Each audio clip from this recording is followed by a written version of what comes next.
O'zbekiston guruhdan chiqishi uchun Kongoga nechta gol urish kerakligini bilasizmi? Ikkita og'ir o'yindan so'ng terma jamoamiz hisobida 0 ochko va -7 to'plar nisbati mavjud.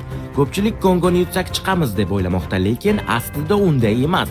Shafqatsiz futbol matematikasi bizga boshqa narsani ko'rsatyapti. Musobaqada 12 ta guruh bor va 8 ta eng yaxshi 3-o'rin egasi keyingi bosqichga chiqadi. Barcha o'yinlarni yakunlagan guruhlarga qarasak, ahvol juda jiddiy. Bosniya, Paragvay, Ekvador va Shvetsiya allaqachon 4 ochko bilan play-offda.